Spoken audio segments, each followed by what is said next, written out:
Be me, 24, working dead-end IT job at insurance company. Meet Claire at coffee shop downtown. She's reading some pretentious book about existentialism. Somehow convince her to go on a date despite looking like discount Ryan Gosling. First month is perfect. She's funny, smart, laughs at my terrible jokes. Thinks my autism tier knowledge of obscure anime is charming. Everything changes when she mentions her college friend Brad. He's just a friend, Anon. We've known each other forever. Cool, I'm mature, I can handle my girlfriend having male friends. Famous last words. Brad starts texting Claire constantly during our dates. Phone buzzes every 5 minutes. Sorry, Anon, Brad's having drama with his roommate. Brad needs advice about his job interview. Brad's cat is sick and he's emotional. This dude's needier than a newborn baby. Asked to see a photo of Brad. Claire shows me his Instagram. This man looks like he was carved by Greek gods with a perfect jawline budget. 6'3", probably benches small cars for fun. Meanwhile, I look like Shaggy if he got lost in a Spencer's store. Claire starts canceling our plans for Brad emergencies. Brad's going through a rough patch, need to be there for him. What kind of rough patch requires my girlfriend at midnight? She comes home with her makeup smudged and hair disheveled. We just talked to Nan, he really needed emotional support. Emotional support that requires physical contact, apparently. Decide to do some investigative work like a discount Sherlock Holmes. Check Claire's social media while she's showering. Find Brad's profile easily since she likes every single post. Scroll through his photos from the past 6 months. Claire appears in literally dozens of them. Hiking trips, fancy restaurants, weekend beach excursions. All during times she told me she was busy with work or visiting family. One photo shows them at some upscale wine bar last Tuesday. Claire told me she had food poisoning that night, unless food poisoning now includes romantic candlelit dinners. Another photo shows them at a concert I wanted to take her to. She said tickets were too expensive when I suggested it. Apparently not too expensive when Brad's paying. Find a video of them dancing at some club. Claire's grinding on Brad like they're auditioning for a music video. Definitely not just friends behavior, unless friendship got really weird. Confront Claire with the evidence like a prosecutor. Claire, explain these photos. Anon, you went through my social media. That's toxic. Deflecting my question with accusations, classic move. Answer the question, Claire. Those are just friend activities. Friends don't grind on each other at clubs. You're being dramatic. It was just dancing. Just dancing, sure, and I'm just disappointed. Ask her to choose between me and Brad. That's manipulative, Anon. I can have friends. Friends don't require you to cancel dates and stay out until 3 a.m. Brad's going through a lot right now. What about what I'm going through? You're being selfish. Selfish for wanting my girlfriend to prioritize our relationship. Things escalate over the next few weeks. Claire starts sleeping over at Brad's place regularly. His couch is really comfortable and it's closer to my work. His couch, right, that's definitely where she's sleeping. Stops responding to my texts for entire days. When she finally replies, it's always sorry, was helping Brad with something. This dude requires more assistance than a senior citizen with technology. Decide to surprise Claire at Brad's apartment. Want to see this friendship in its natural habitat. Drive across town to his fancy downtown loft. Ring the doorbell, wait nervously like I'm about to defuse a bomb. Brad answers the door shirtless, looking like a fitness magazine cover. Oh hey, you must be Anon, Claire's mentioned you. Mentioned me, how generous of her. Where's Claire? She's in my bedroom getting dressed. Getting dressed, interesting choice of words. Claire emerges wearing Brad's oversized university t-shirt and nothing else visible. Anon, what are you doing here? Wanted to meet your friend. You should have called first. Called first to interrupt your friendship activities. Brad tries to play peacekeeper. Dude, Claire and I are legitimately just friends. Friends who share clothes. She spilled wine on her dress. Convenient how alcohol always leads to wardrobe malfunctions. Claire gets defensive like a lawyer protecting a guilty client. Anon, you're embarrassing yourself. Embarrassing myself by noticing my girlfriends practically moved in with another man. We were just watching a movie. What movie? They look at each other like students caught cheating. That new romantic comedy? In your underwear. It's not like that. Everything's not like that with Claire. Storm out feeling like an idiot who walked into his own execution. Text Claire that night demanding we talk. She comes over the next evening looking guilty. Anon, I think we need to take a break. A break. I need space to figure out my feelings. Your feelings for Brad. This isn't about Brad. Everything's about Brad, Claire. He's like the sun in your solar system. I care about you, Anon, but I'm confused. Confused about what? Basic relationship boundaries. She packs her stuff while I watch like a bystander at my own funeral. Leaves behind the Brad t-shirt, probably has dozens more. 2 days later, see Claire's relationship status updated. In a relationship with Brad, naturally. Caption reads, when you realize your best friend is your soulmate. Vomit so hard I think I damaged my esophagus. Decide to comment on the announcement.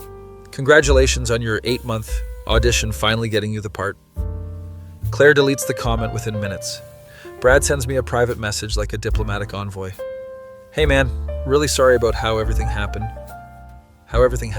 Like it was a natural disaster. Claire and I never planned for this.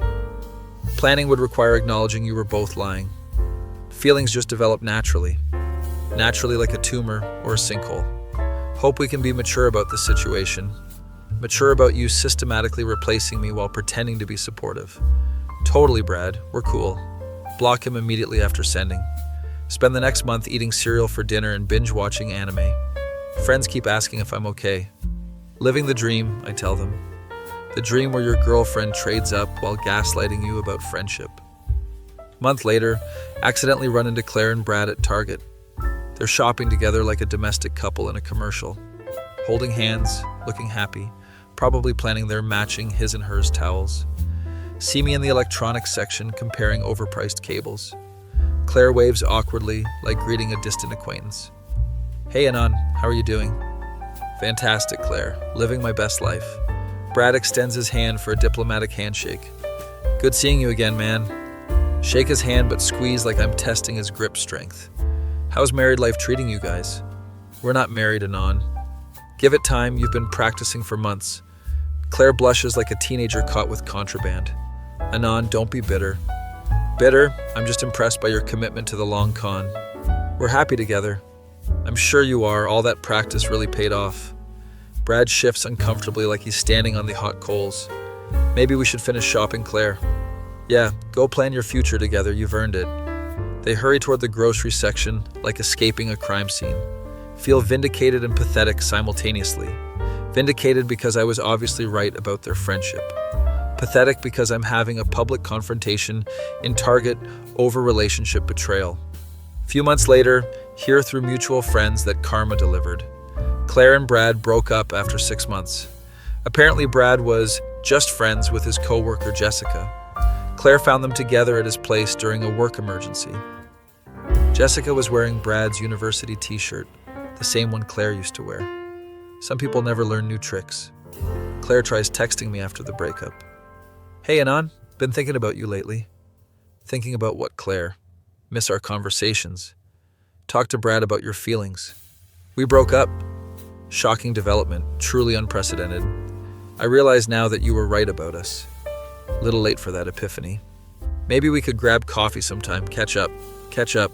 On what? Your relationship patterns. As friends, Anon. Friends, that word again. Just friends, Claire. What do you mean? Nothing. Forget I said anything. Never responded to her messages after that conversation. Learned valuable lessons about modern relationships. When your girlfriend has a male friend she texts constantly. Who she prioritizes over you. Who she stays overnight with regularly. Who she wears his clothes. Who appears in all her social media. He's not just a friend. He's your replacement waiting for his promotion. And you're the employee who doesn't know he's been fired yet. Now I'm single, watching anime, and trusting nobody. At least anime girls can't cheat on you with their friend Brad. They're loyal until you turn off the screen, which is more than I can say for real relationships. Moral of the story, bitte, just friends is the biggest lie since I'll call you back. If she says he's just a friend, start updating your dating profile, because you're about to be just her ex. Beamy 25, working night shift at 24-hour laundromat. 3 a.m. on Tuesday, place is dead except for weird insomniacs and crackheads. Hear commotion outside, look through the window.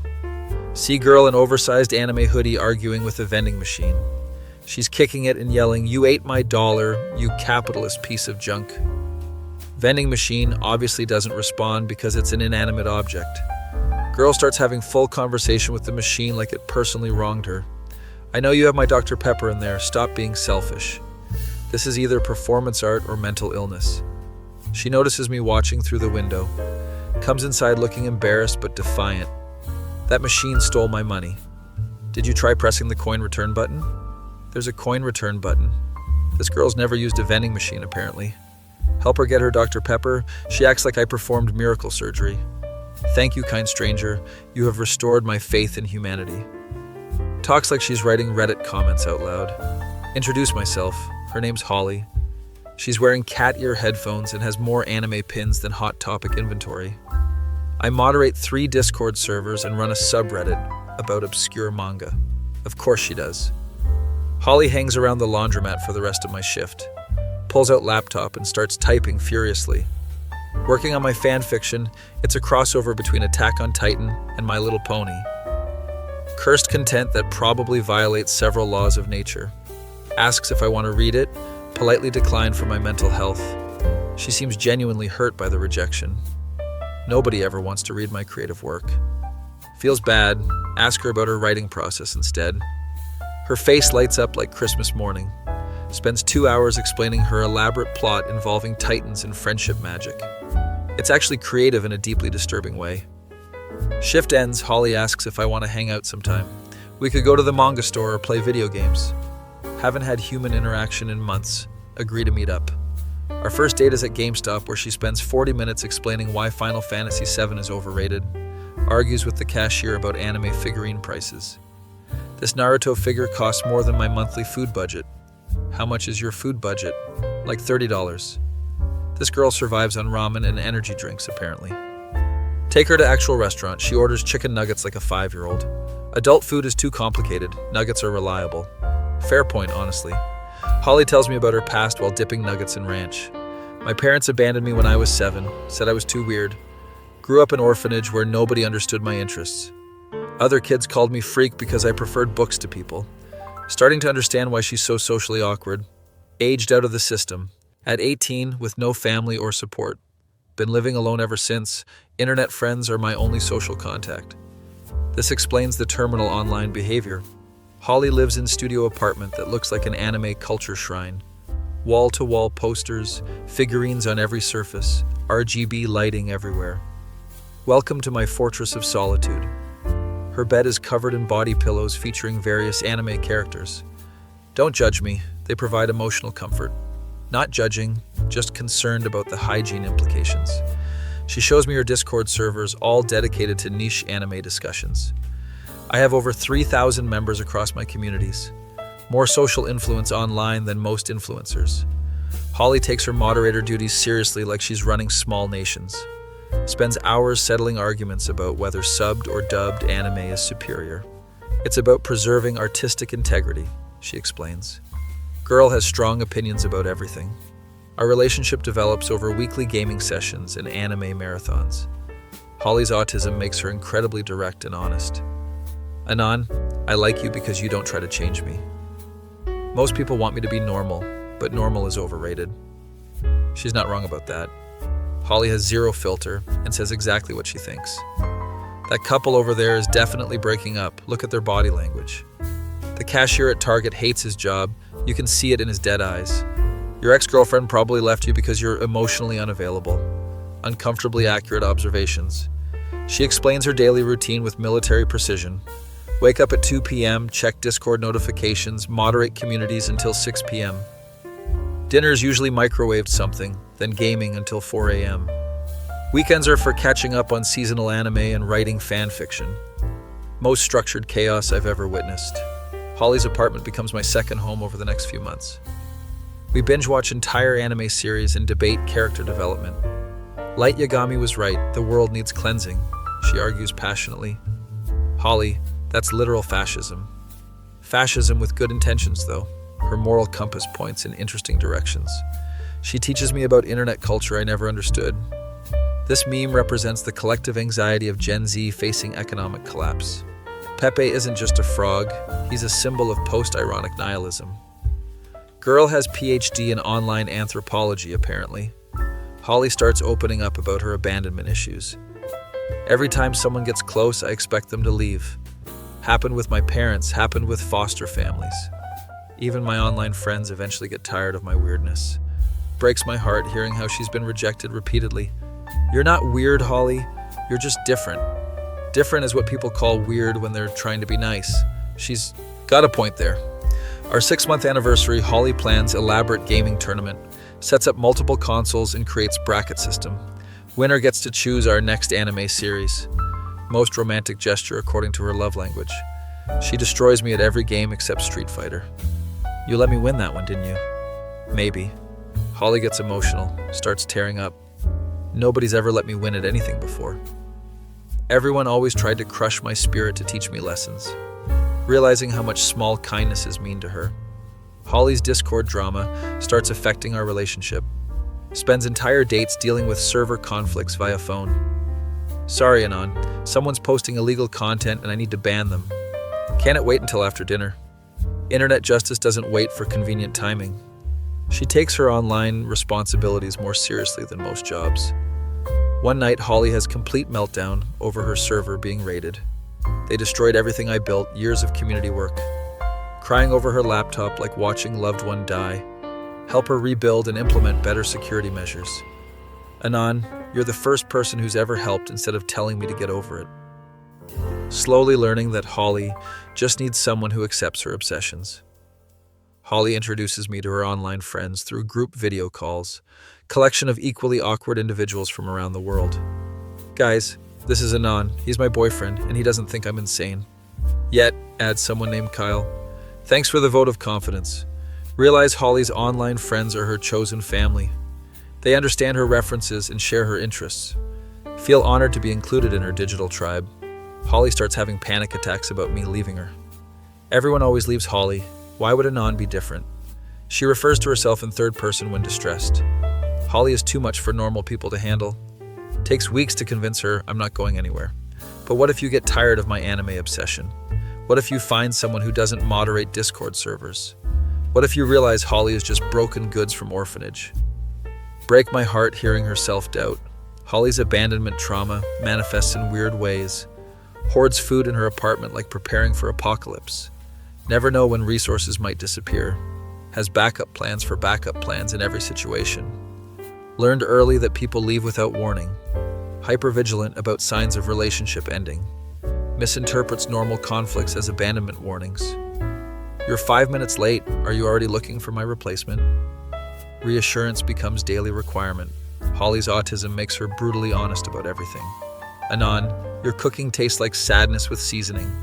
Your fashion sense stopped evolving in high school. You have emotional walls thicker than Attack on Titan barriers. Painful accuracy in every observation. But she's equally honest about positive things. You make Holly feel safe in ways she didn't know were possible. You listen to her weird thoughts without making judgment faces. You're the first person who sees Holly as person instead of problem. Her directness becomes refreshing after dealing with normal people's lies. Holly's online persona versus real personality creates an interesting contrast. In Discord, she's confident moderator dispensing wisdom and bans. In person, she's anxious girl who needs reassurance about everything. Online Holly is who I want to be, real Holly is who I am. Both versions are valid. She starts integrating her two identities more successfully. Our 1-year anniversary, Holly surprises me with custom video game. Spent months learning programming to create simple platformer. It's called Anon's Adventure and you have to rescue Princess Holly. Most thoughtful gift anyone's ever made me. Game is objectively terrible but filled with inside jokes and references. Final boss is giant vending machine that stole her dollar. This is where our story began, she explains. Realize she's been planning this since our first meeting. Holly's character development over the year has been remarkable. Still weird and obsessive, but more confident in her weirdness. Holly has decided that normal people are overrated anyway. Why be basic when you can be legendary? Her self-acceptance journey inspires my own growth. Holly helps me understand internet culture and modern relationships. Traditional dating is like playing video game with outdated tutorial. People communicate through memes now. You need to learn the language. becomes my guide to understanding generation younger than mine. Our relationship faces its biggest test when Holly's online stalker appears. Some creep from her Discord server tracks down her address, shows up at her apartment demanding relationship they never had. Holly has complete breakdown, convinced this proves she's cursed. Holly attracts broken people because she's broken too. Help her file police report and increase security measures. Anon stayed even when things got scary. Maybe Holly isn't completely unfixable after all. Stalker incident makes Holly more paranoid about online safety. Spends weeks convinced someone else will track her down. Holly should just delete everything and become hermit. Takes months to rebuild her confidence in online spaces, but she doesn't let fear destroy communities she's built. Holly won't let one creep ruin things for thousands of good people. Admire her resilience and determination. Holly starts therapy at my suggestion, initially resistant. Therapists are just expensive friends who judge you professionally. Eventually agrees after finding one who understands internet culture. My therapist actually knows what Discord is. It's revolutionary. Starts working through abandonment trauma and social anxiety. Therapist says Holly's coping mechanisms are actually quite adaptive. Being weird online is better than being destructive offline. Professional validation helps her self-acceptance. Holly's progress in therapy affects our relationship positively, becomes more secure in attachment and less paranoid about abandonment. Holly is learning that not everyone leaves. Some people stay even when Holly shows them weird fan fiction. Watching her heal from childhood trauma is a beautiful process. 2 years into relationship, Holly's online communities thrive. Becomes minor internet celebrity in anime discussion circles. Holly's Hot Takes becomes popular podcast about anime analysis. Who knew being obsessive weirdo could become career? Monetizes her special interests into actual income. Holly moves into better apartment, still covered in anime but organized. Holly is upgrading her fortress of solitude. Invites me to move in together. Anon can have half the closet space, but anime figures stay. Fair negotiation. Living together reveals more of Holly's daily quirks. Talks to her plants like they're Discord server members. Good morning, Fern-chan. Ready for another day of photosynthesis. Has elaborate bedtime routine involving specific anime playlist. Can't sleep without Studio Ghibli music. It's scientifically proven to be calming. Her autism creates structure that actually improves my chaotic lifestyle. Holly's cooking experiments produce either masterpieces or disasters. Holly tried to make anime-inspired ramen, accidentally created chemical weapon. How do you burn water, Holly? Holly has many talents. Cooking isn't one of them.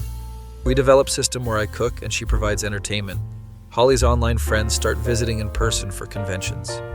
Our apartment becomes temporary hotel for international anime fans. Holly's boyfriend is real and surprisingly normal, someone observes. Disappointing, we expected him to be weirder, adds another. Grateful for their acceptance into the friend group. Holly organizes elaborate group activities during convention weekends, costume contests, gaming tournaments, anime trivia nights. Holly's place is like adult summer camp for nerds. Watching her coordinate these events shows her leadership skills. She's not just Discord moderator, she's community builder. Holly's relationship with her past starts improving through therapy. Holly realizes that her parents leaving wasn't about Holly being defective. Some people just can't handle the responsibility of raising a unique child. Their loss became the internet's gain, reframing her abandonment as their failure instead of her flaw. Starts writing blog about growing up in foster care system. Holly wants to help other weird kids feel less alone. Uses her platform to advocate for misunderstood children. Watching her transform pain into purpose is inspiring. Our 3rd anniversary, Holly plans surprise party with online and offline friends. Coordinates international video calls with people flying in locally. Holly wanted to show Anon how big his family actually is. Realize she's created a chosen family for both of us. Room full of people who understand references and share inside jokes. Feel more accepted than I ever have in traditional social groups. Holly gives speech about how I changed her life. Anon saw Holly as person worth knowing instead of project needing fixing. He never tried to make Holly normal, just helped Holly be a better version of herself. Holly learned that being abandoned doesn't mean being unlovable. Some people stay even when Holly shows them her weirdest interests. Room full of anime nerds starts crying. including me. Holly's growth over 3 years has been a remarkable transformation. Still obsessed with anime and Discord, but confident in her obsessions. Holly has decided that weird is wonderful and normal is negotiable. Her self-acceptance gave me permission to embrace my own weirdness. We're planning to get married at an anime convention next year. Holly wants a wedding where everyone can cosplay and nobody judges. Perfect ceremony for our perfectly imperfect relationship. Holly pulls me aside during party cleanup. Anon, Holly needs to tell you something important. Prepare for either confession or catastrophe. She hugs me tighter than her favorite body pillow. Thank you for never abandoning Holly. Everyone else in Holly's life gave up when things got complicated. But Anon stayed through Discord drama and stalker incidents and therapy sessions. Holly finally understands what unconditional love feels like. You didn't try to fix Holly, you just loved all her broken pieces. Holding her while she cries happy tears into my shoulder. Realize I didn't fix her, we fixed each other. Holly taught me that weird isn't wrong, just different. That internet communities can be real families. That loving someone means accepting their obsessions and quirks. Holly loves Anon more than limited edition anime figurines. That's saying something because those figurines are really expensive. Laughing through tears at her perfectly Holly way of expressing love. Maybe the real treasure was the anime friends we made along the way.